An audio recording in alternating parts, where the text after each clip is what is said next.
वल्लभाधीश की जय। श्री पुरुषोत्तम लाल जी महाराज की जय। नमो भगवते तस्मै कृष्णायाद्भुत कर्मणे रूप नाम वेदेन जगत क्रीडति यो यतः। परम आदरणीय शास्त्री जी, जोशी जी तथा समस्त दिल्ली के भाविक वैष्णव समाज, आज बड़ी प्रसन्नता का शुभ अवसर है। हमारे पितामह, हमारे गुरुदेव श्री पुरुषोत्तम लाल जी महाराज जी का प्रागट महोत्सव है और आपको खूब खूब बधाई है। और हमको भी इसका आनंद है कि ऐसे सुंदर अवसर पर हम यहाँ उपस्थित हैं। हम आए थे करनाल के लिए, जहाँ अपना सीताजी महाराज का स्थापना हुआ मंदिर है। वहाँ पर रविवार को सीताजी महाराज का उत्सव मनाया गया। फिर बाद में विनती हुई हमारे ज्येष्ठ आत्मा चिरंजीव यदुनाथ बाबा, यहाँ के इस पहाड़गंज के प्राचीन मंदिर है और यहाँ ताजी महाराज की बड़ी कृपा रही है शास्त्री जी पर। और मैं भी अपने बाल्यकाल में बहुत बार आ चुका हूँ यहाँ। जो पिछले कुछ वर्षों से दिल्ली भी कम आवागमन होता है, किंतु बड़ी प्रसन्नता है कि ताजी महाराज के तत्वावधान में जिसकी स्थापना हुई, जहाँ आप कितने महीनों यहाँ विराजा करते थे, तो यहाँ पे उनकी ओरा है, वो हमें असर करती है। और देखो कि उनकी कृपा किसी कि उन्हीं के पौत्र या हम और हमारे आत्मा यदुनाथ बाबा चौथी पीढ़ी में उन्हीं को नियुक्त किया गया। बड़ी प्रसन्नता है इस बात की। श्री पुरुषोत्तम लाल जी महाराज श्री, आपके ज्येष्ठ आत्मा श्री गोविंद लाल जी, उनके लाल जी हम ब्रजेश कुमार जी, हमारे लाल जी श्री यदुनाथ जी, और उनके बाबा हैं चिरंजीव प्रसवेश जी। तो भगवत कृपा से, परंपरा से ये नाता रहा है। और मैं तो कहूँगा कि श्री पुरुषोत्तम लाल जी महाराज श्री की ही कृपा दिल्ली और आसपास के क्षेत्रों में वर्षों से रही है। और यहाँ की वैष्णव सृष्टि को उनके द्वारा ही पोषण मिला है, क्योंकि सत्संग के माध्यम से जो आप जिसकी प्रखर हिमायती आप रहे कि सत्संग ही साधन है। इस कलिकाल में सत्संग के माध्यम से ही हम अपने भाव को संभाल पाएंगे, रक्षित कर पाएंगे। धर्मो रक्षोति रक्षिता, धर्म की रक्षा हम करेंगे तो धर्म हमारी रक्षा करेगा। परिजनों, महाप्रभु श्री वल्लभ के सिद्धांतों का अनुसरण करते हुए आप श्री के जो सिद्धांत थे, जीव मात्र के उद्धार की जो आपकी कल्पना थी कि अनेक जन्मों के बाद, कई सत्कर्मों के फल के बाद हमें मानव देह प्राप्त होता है, और उसमें भी किसी वैष्णव परिवार में हमारा जन्म होना ये परम सौभाग्य है।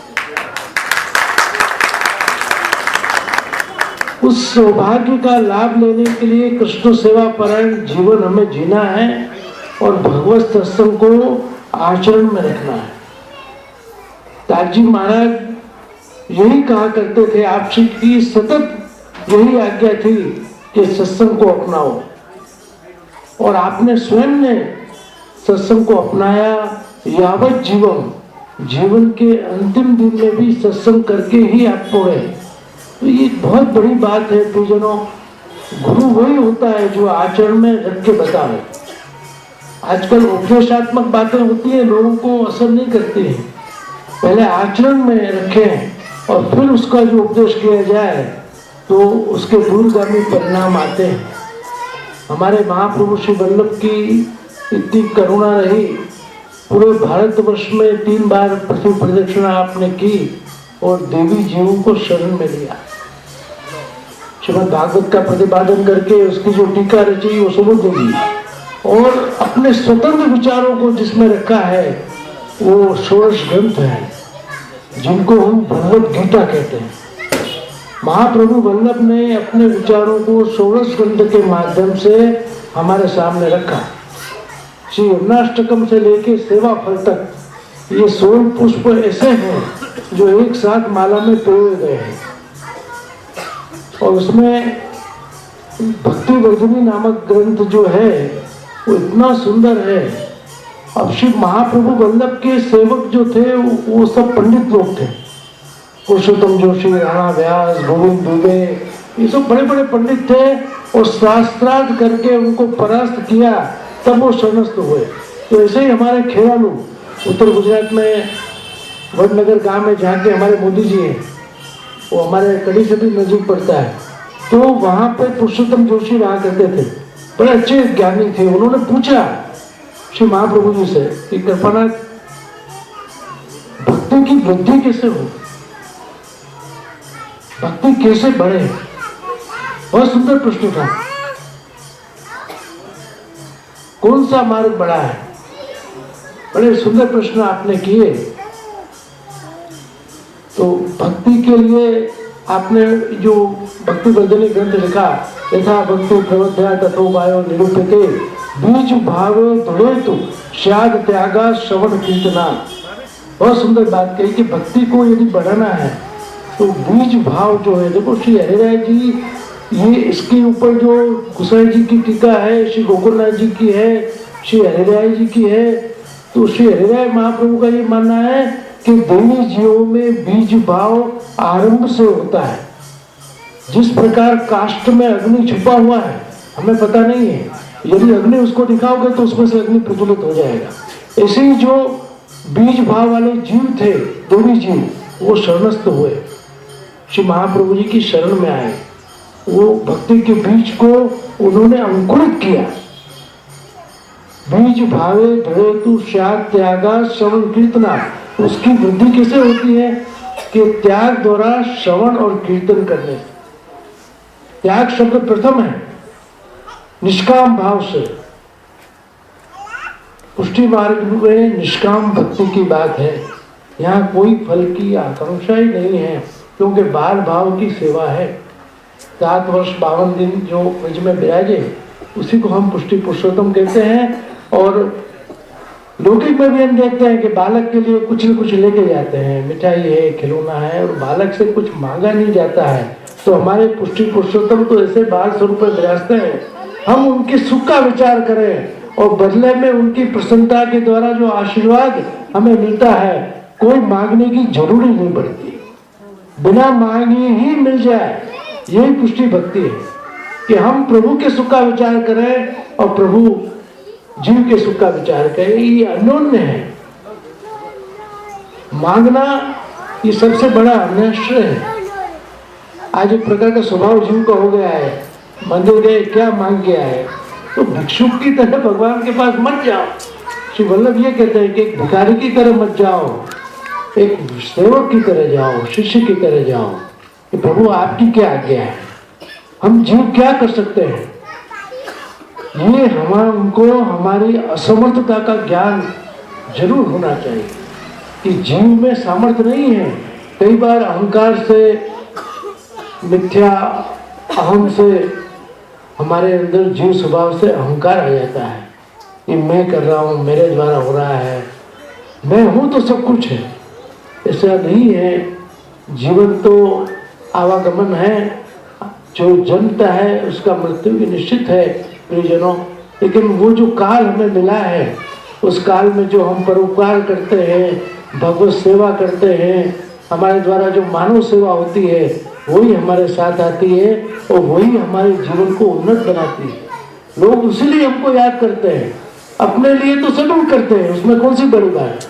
अपना घर बंगला व्यवसाय बढ़ा लिया तो वो तो उसका काम है, अपने परिवार का पालन तो हर कोई करता है। लेकिन वैष्णव के सुख का विचार करना, ठाकुर जी के सुख का विचार करना, ये हमारा सबसे बड़ा कर्तव्य है। तो ये मंदिर का पुनर्गठन हुआ, यहाँ सत्संग हॉल हुआ, यहाँ पे वैष्णव आएंगे और हमारे ताजी महाराज के आशीर्वाद को प्राप्त करेंगे। और ये भूमि तो दिव्य रही है। ताजी महाराज यहाँ कई बार पधारते थे, महीनों यहाँ आप विराजा करते थे। मैं भी इस जगह से परिचित हूँ और इतने वयोवृद्ध शास्त्री जी पर विराजमान हैं अभी, और उनका भी शुभकामना है उनके छत्र छाया में।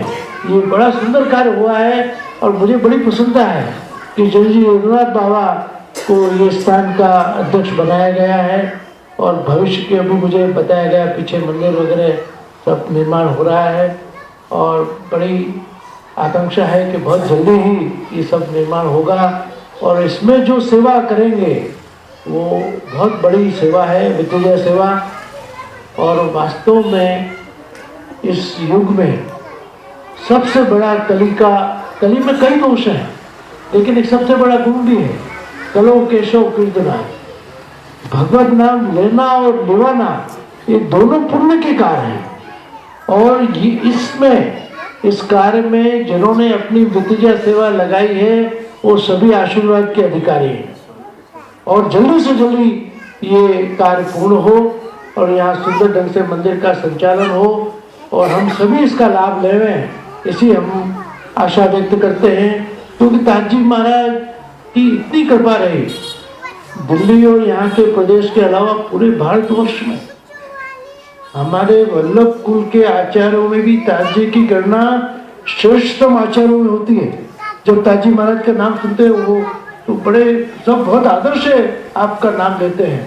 तो ऐसा जीवन आपने जिया कि एक आदर्श के रूप में वल्लभ संप्रदाय के आचार्य होते हुए भी कभी किसी प्रकार का अहंकार नहीं, कोई क्रोध नहीं और इतनी करुणा इतनी कृपा आपकी जीवन पर थी। हम तो कई बार कड़ी में जब रहते थे ताज जी महाराज पधारते थे और आपसे वार्तालाप करने जब वैष्णव आते मैं देखता था कई लोग कुछ बहुत ज्यादा बोलते थे तो आपसे कहते बस शांत हो जाओ हम सब समझ गए। इतने शांत ढंग से सरल ढंग से उसको शांत कर देते थे। कभी ये नहीं कहते कि चुप हो जाओ चले जाओ, ऐसा कभी नहीं कहते। तो हम समझ गए, हम बात को समझ यानी उसको शांत कर देते। ये बहुत बड़ी बात, उनसे बहुत कुछ सीखने को मिलता है।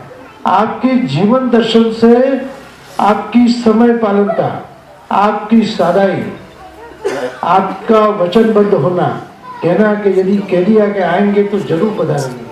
मैंने कई बार इस चीज को महसूस किया था कि आप समय पालन में आपकी दिनचर्या में इसी बातें होती थी कि कितना भी काल चल रोज घूमने पधारते थे मायनों और कई वैष्णवों को भी वो याद है उस समय भी भगवत चर्चा हुआ करती थी।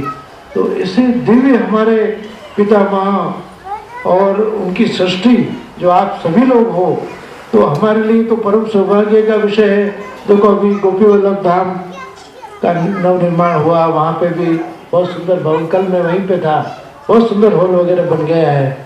तो ये आनंद का विषय है। हमारे यहाँ गुजरात में तो एक एक छोटे छोटे गाँव में 5-5 हवेलियाँ होती हैं। जहाँ जिस एरिया में जाओ वहाँ कोई न कोई आपको हवेली नजर आई। तो दिल्ली तो इतना बड़ा सिटी है, इतना बड़ा शहर है, राजधानी है, तो यहाँ पे तो जितना हो इतना कम है क्योंकि यातायात तो यहाँ ट्रैफिक व्यवस्था बहुत जो कठिन है। अभी 20 मिनट का रास्ता हो तो भी घंटा पर लग जाता है।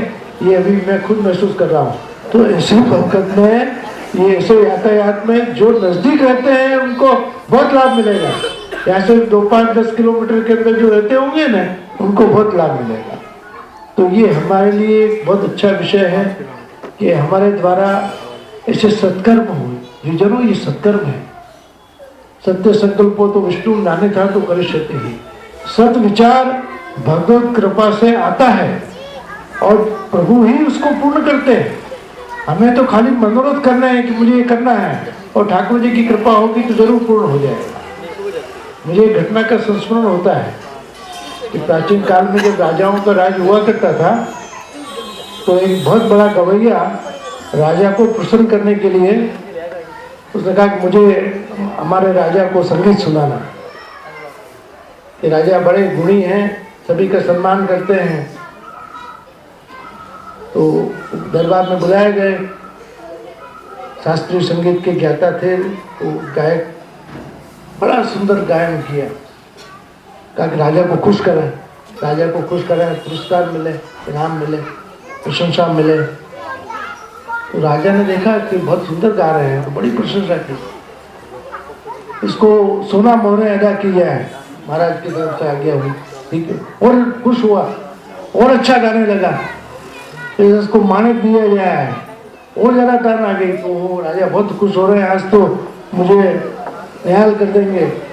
फिर गाया, अब इसको हीरे माणिक रत्न जो भी कुछ है वो दिया जाए। बात पूरी हुई, सभा समाप्त हो गई, लेकिन कुछ मिला नहीं। बातें बहुत बड़ी बड़ी हुई सोना मोहरे दी जाए, हीरे माणिक दी जाए, रत्न दिए जाए। वो देखा ठीक है कल शायद देंगे। दूसरे दिन सभा में आए कि महाराज बड़ी बातें तो बहुत हुई, ये मिलेगा लेकिन कुछ मिला नहीं है। तो राजा ने बहुत बढ़िया बात कही कि हमारे बीच लेन देन की बात कहाँ से आई? मैंने तो कहा नहीं था कि आप गाओगे, मैं तो क्या आप बोल रहे थे कि मैं आपको खुश देख के बोल रहा था, आपने मुझे खुश किया, मैंने आपको खुश किया।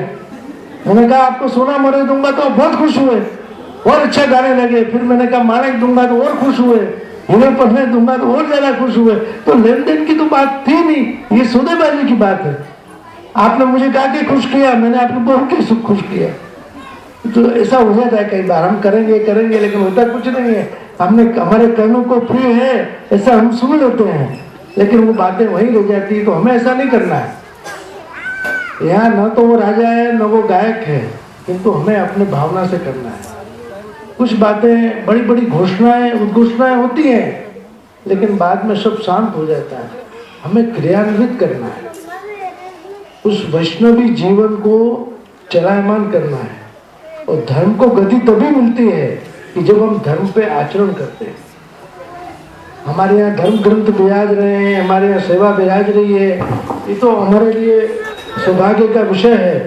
किंतु उस ग्रंथों पर जो आज्ञाएं हुई हैं, जो हमें सूत्र दिए गए हैं, उनमें यदि हम गति करें, हम चलें, तो उसका विशेष लाभ होगा। तो आज ताजी महाराज के उत्सव पे शत प्रणाम उनको करता हूँ कि मेरे भी ब्रह्म संबंधदाता गुरु आप ही हैं। तो उसकी मुझे बड़ी प्रसन्नता है, क्योंकि हमारे यहाँ घर में बड़े होते हैं वही दीक्षा देते हैं। तो बहुत बहुत आपको फिर से बधाई देता हूँ। और यहाँ पर आने से, आप लोगों से मिलने से मुझे बड़ी प्रसन्नता का अनुभव हुआ है। श्री ताजी महाराज के पूर्ण आशीर्वाद आप सभी पे उतरे, यही मंगल कामना करते हुए अपनी वाणी को विराम देता हूं।